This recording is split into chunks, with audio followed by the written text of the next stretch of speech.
സ്വാമിജി നമസ്കാരം. നമസ്കാരം. ഇത് എന്തൊരു ഇത് ഇപ്പൊ ശരിക്കും പറയാം സാധാരണ ഒരു മനുഷ്യനല്ലേ? സാധാരണ മനുഷ്യൻ സാധാരണ മനുഷ്യനല്ല. അല്ല ഇപ്പൊ സാധാരണ മനുഷ്യനല്ലേ? ഇപ്പൊ സാധാരണ മനുഷ്യൻ എന്ന് പറയുന്നത് നിങ്ങളുടെ ലോകത്തിനുള്ള രീതിയിൽ സാധാരണ മനുഷ്യൻ അല്ലേ? അതെ. അല്ല ഞാനെന്ന് പറഞ്ഞാൽ എൻ്റെ ദൈവങ്ങളുടെ കുളന്ത്. അത് ഞാൻ ചോദിക്കുന്നത് കേരളത്തിൽ വന്നിട്ടില്ലായിരുന്നു കുറെ വർഷം മുമ്പ്? ഞാൻ കേരളത്തിൽ ഒരു 18 വർഷം അവിടെ ജോലി ചെയ്തായിരുന്നു. എന്തുവായിരുന്നു ജോലി? മേസ്തിരി. മേശിരി ആയിരുന്നു. മേശിരി പണി പറഞ്ഞാൽ? മേശിരി എന്ന് പറഞ്ഞാൽ ചിത്താള് എന്ന് പറഞ്ഞാൽ ചിറ്റാൾ കൂടെ നിൽക്കുന്ന സഹായിലിരുന്ന് മേശിരിപ്പണി വരെ ഒരു 25 വർഷം കേരളത്തിലായിരുന്നു.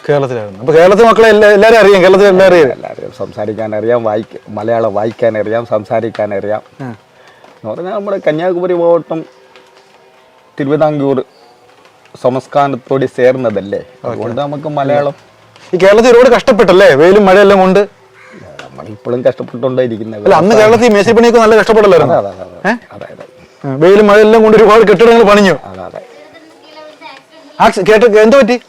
കേരളത്തിൽ ആക്സിഡന്റ് പറ്റിയോ? അല്ല, കേരളത്തിൽ എന്ന് പറഞ്ഞാല് രാത്രി ഒരു വണ്ടിക്കാരൊന്നും ഇടിച്ച് കോട്ടയം മെഡിക്കൽ കോളേജിലായിരുന്നത്. അത്രയും ബുദ്ധിമുട്ടായി. കാലൊക്കെ ഒടിഞ്ഞ് വലത് കാല്. കേരളത്തിൽ മക്കൾ ഉപദ്രവിച്ചു ശരിക്കും? ആരും ഉപദ്രവിച്ചില്ല. കേരള മക്കൾ എന്തിനാ, അവര് മനുഷ്യരല്ലേ. അതെ, കേരളത്തിൽ ഒരുപാട് കഷ്ടപ്പെട്ട് ഈ ജോലി ചെയ്യാൻ വേണ്ടി അല്ലേ? കേരളത്തിൽ കഷ്ടപ്പെട്ടെന്ന് പറഞ്ഞാൽ നമ്മൾ ജീവിക്കാൻ വേണ്ടിട്ടല്ലേ എന്ന് പറഞ്ഞിട്ട് കേരളത്തിൽ കഷ്ടപ്പെട്ടെന്ന് പറയാൻ പാടില്ല. ജീവിക്കാൻ വേണ്ടി. 25 വർഷം ഉണ്ടായിരുന്നു കേരളത്തില്? കേരളത്തിലുണ്ടായിരുന്നു. ഏതൊക്കെ സ്ഥലത്ത് ഉണ്ടായിരുന്നു കേരളത്തില്? ആദ്യം ചങ്ങനാശ്ശേരിയിലിരുന്നു, പാലായിലിരുന്നു, പിന്നെ ഈറാട്ടുപേട്ടയിലിരുന്നു, ചെങ്ങളായിരുന്നു, നമ്മുടെ അവിടെ മേശിരിപ്പണിയായിരുന്നു, കൊല്ലത്തിലിരുന്നു. അപ്പൊ അമ്മരൊക്കെ ഇത് ഈ ശരീരത്തിലേക്ക് വരുമായിരുന്നോ? വരത്തില്ല. ദൈവിക ശക്തി ഒന്നുമില്ല. അന്നേരം വെറും സാധാരണപ്പെട്ട ചെല്ലദൂരി മാത്രം. അതെ. എന്ന് പറഞ്ഞാല് നമ്മള് പഠിക്കാൻ പറഞ്ഞു. ഞാൻ എൻ്റെ വീട്ടില് ഞാനും എൻ്റെ ചേച്ചി മാത്രമേ ഉള്ളൂ. സ്കൂളിൽ ചേർത്തു. 10ാം ക്ലാസ് SSLC ആയിരുന്നു ആദ്യം. 10th 11th SSLC 10th first ഞാൻ പഠിക്കുന്ന സമയത്ത് 10th SSLC ആയി. അന്നേരമാണ് 10th എഴുതുന്നത്. അന്നേരം മാർക്ക് കുറഞ്ഞു, തോറ്റുപോയി. കൂലിപ്പണി എന്ന് പറഞ്ഞാൽ പണിക്ക് പോകേണ്ട ആവശ്യമില്ലായിരുന്നു. പിന്നെ ഇവിടെ പെറ്റവരെ ഉപദ്രവിക്കരുതെന്ന് പറഞ്ഞ് ഇവിടെ രാമൻപുതൂർ എന്ന് പറയുന്ന ഒരു സ്ഥലമുണ്ട് നാഗർകോവിലിൻ്റെ അടുത്ത്. അവിടെ കേരളത്തിൽ വലിയ വലിയ അമ്പലങ്ങളൊക്കെ പണിയുന്ന അർക്കാഞ്ചൽ മേശിരി എന്നൊരു മേശിരി, വലിയ മേശിരി ഉണ്ട്. അതിൻ്റെ താഴെ ഒരു 12 ചെറിയ മേശിരി വെച്ച് ഓരോരോ സ്ഥലത്തും പണി ചെയ്യുക. അവർ ജോലിക്ക് വിളിച്ചു. ഞാൻ ഇവിടെ നിന്ന് കേരളത്തിൽ പോയി. അങ്ങനെയാണ് കേരളത്തിൽ വരുന്നത്. അതെ അതെ. കേരളത്തിൽ എങ്ങനെയാണ് ഈ ശരീരത്തിൽ എങ്ങനെ ദൈവം വരുന്നത്? എങ്ങനെ എന്ന് പറഞ്ഞാൽ ഞാൻ ആദ്യം തൊട്ടേ എനിക്ക് എൻ്റെ കുലദൈവം കാളിയാണ്, ഭദ്രകാളി. അവിടെയൊക്കെ പോയിട്ട് വന്നിട്ട് പിന്നെ കാളി നമ്മുടെ ദേഹത്ത് വന്നു. അത് കഴിഞ്ഞിട്ട് ഇതൊന്നും സാധ്യമല്ല എന്ന് പറഞ്ഞിട്ട് ദൈവത്തിനെ തേടി പിന്നെ കൊള്ളിമലയിൽ നിന്ന് ഒരു സിത്തർ എന്നാണ് ഉപദേശം ചെയ്തത്. അങ്ങനെയാണ് ശിവായ പഞ്ചാക്ഷരം. അങ്ങനെയാണ് ശരീരത്തിലേക്ക് വരുന്നത്. ഇപ്പൊ പിന്നെ കേരളത്തിൽ ഇപ്പൊ ജോലിക്കൊന്നും പോകത്തില്ല. ഇപ്പൊ ദൈവമായിട്ട് ജീവിക്കുക. ഇല്ലേ, നമ്മളിവിടെ കുറെ പറമ്പുണ്ട്. പിന്നെ ഇതുകൊണ്ട് ദൈവികതയുണ്ട്. മുടിയാതത് മുടിച്ചു വെക്കണേ. ഇപ്പൊ ശരീരത്തിലേക്ക് ഏതൊക്കെ ദൈവം വരുന്നത്? ശിവ ആഞ്ജനേയൻ വരും, ഹനുമാൻ വരും. ശിവ ആഞ്ജനേയൻ. ഹനുമാൻறது വേറെ. സിത്തെടുത്താൽ മാത്രമേ ഹനുമാനെ എടുക്കാൻ പറ്റുള്ളൂ. ഇത് സിത്തല്ല, പഞ്ചാക്ഷരം. പഞ്ചാക്ഷരത്തിൽ 5 എഴുത്തിനെ വാന്ന് പറഞ്ഞത് കാറ്റ് വായുപുത്രനാണ് ആഞ്ജനേയൻ. അത് വരും. പിന്നെ എൻ്റെ ഭദ്രകാളി വരും. എൻ്റെ കുലദൈവം ഭദ്രകാളി. പിന്നെ എൻ്റെ ആഭരണം, ഈശന്റെ ആഭരണം നാഗം വരും. പിന്നെ 4 മൂന്നെണ്ണം വരും. നമുക്ക് ശരിക്കും പറഞ്ഞാൽ നാഗത്തെ കാണണം, വായുദേവനെ കാണണം, പിന്നെ ഭദ്രകാളി കാണണം. ഇതെല്ലാം ഒന്ന് കാണിച്ചു തരാൻ പറ്റുമോ? പറ്റും. ഓക്കെ, അദ്ദേഹം തുടങ്ങാൻ പോവുകയാണ്.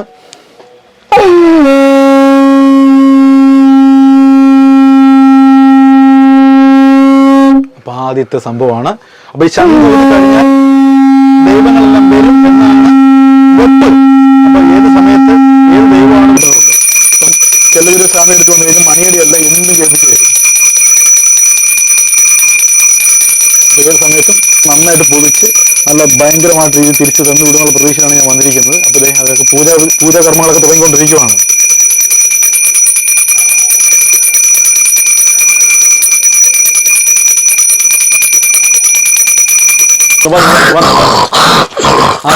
തന്നെ വന്നു നിസ്സാരമായിട്ട് കടിച്ചു തിരിഞ്ഞു നോക്ക്.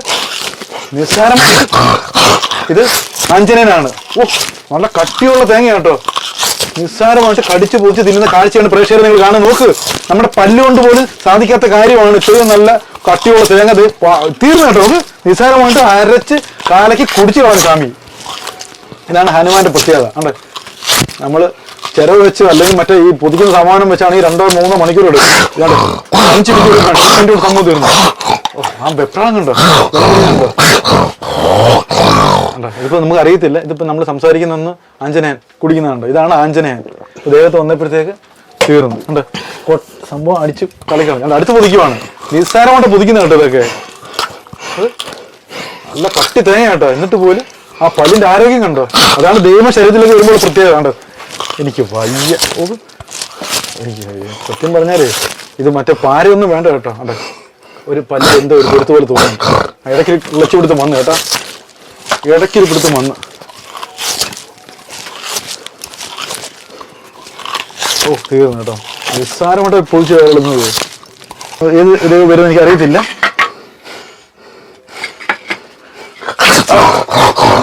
എനിക്ക് വയ്യ. എന്താ അമ്മച്ചി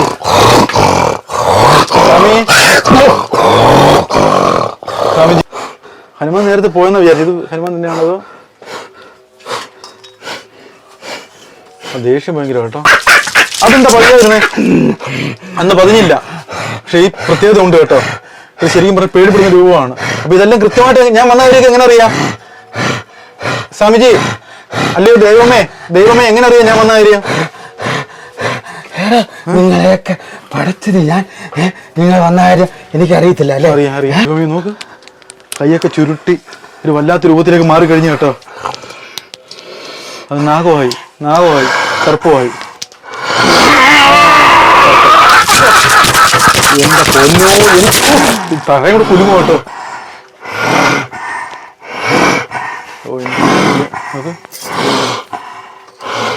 ഭദ്രകാളിയാണ്. ആ ഭദ്രകാളി പറഞ്ഞു തരണം ഇടയ്ക്കിടയ്ക്ക്. നമ്മുടെ ക്യാമറന് ഇതിനെപ്പറ്റി കുറച്ച് ജ്ഞാനമുണ്ട്. ഭദ്രകാളിയാണ്.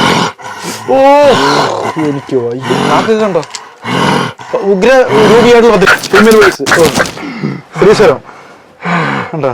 നല്ല പല പല ശബ്ദവും മാറും. അതാണ് ഏറ്റവും വലിയ രസം കേട്ടോ. അപ്പൊ ഭദ്രകാളി വന്നപ്പോഴത്തേന് സ്ത്രീസ്വരം വന്നു. അപ്പോൾ രണ്ടാമത്തെ ദൈവമാണ് നമ്മൾ കാണുന്നത്. ആദ്യം വീട്ടിൽ കൊണ്ട് വെക്കണം. അത് ഇനി പാമ്പാണ്. ഇനി അടുത്ത സമയം വരുന്ന പാമ്പാണ്.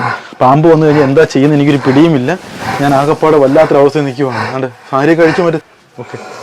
ആ നാഗർ വന്നു. അയ്യോ, ഇതാണ് സംഭവം കണ്ടോ. നാഗരായിട്ട് വന്ന് ഇതാണ് പാമ്പ് ഇഴയുന്നത് കണ്ട. ഈ സിമെന്റ് തറയിലാണ് ഓർത്തോണം. ദേഹമൊക്കെ മുറിയാനുള്ള സാധ്യതയൊക്കെ ഉണ്ട്. പക്ഷെ അതൊന്നും ഒരു വിഷയമില്ല. പാമ്പ് ഇങ്ങനെ ഇഴഞ്ഞിഴഞ്ഞ് പോവുകയാണ്. ദൈവമേ നോക്ക്, ആ കൈയൊക്കെ പോന്ന് പോക്കുന്നുണ്ടോ? ആ ശരീരത്തിന്റെ കാലൊക്കെ അനങ്ങുന്ന അതുപോലെ തന്നെയാണ് കണ്ട. എഴഞ്ഞ് പോവുകയാണ്.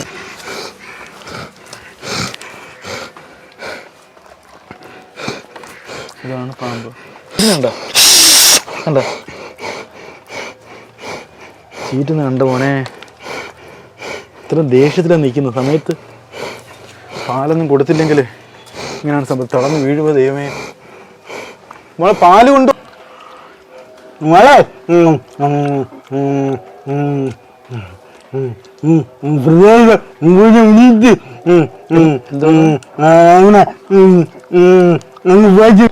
പറഞ്ഞു. പിന്നെ എന്തിനാ എന്നോട് ചോദിക്കുന്നത്? വരാൻ പറഞ്ഞാൽ വരണം.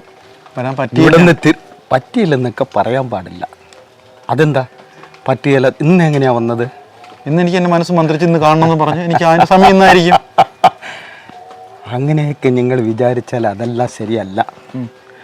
നിങ്ങൾക്കല്ലേ ആററിവ് തന്നിരിക്കുന്നത്. അതെ. മറ്റേ ജീവരാശി എവിടെ? നിങ്ങൾക്ക് മാത്രമല്ലേ, മനുഷ്യന് മാത്രമല്ലേ ആററിവ് ഉള്ളത്. അതെ. ആററിവ് എന്തിനാ பயன்படுத்தாത്തത്? കഷ്ടം വരുന്ന സമയത്ത് രോഗം വന്നാൽ മരുത്തുവരെ കാണണം, അല്ലെങ്കിൽ വൈദ്യന്മാരെ കാണണം, അല്ലേ? അതെ. കഷ്ടം വരുമ്പോൾ ആരെ കാണണം? വീട്ടിലുള്ള കുലദൈവങ്ങളെ കാണണം, അല്ലെങ്കിൽ പള്ളിയിൽ പോകണം, അല്ലെങ്കിൽ അമ്പലത്തിൽ പോകണം, അല്ലെങ്കിൽ ബാബർ മസൂദിക്ക് പോകണം. അതെ.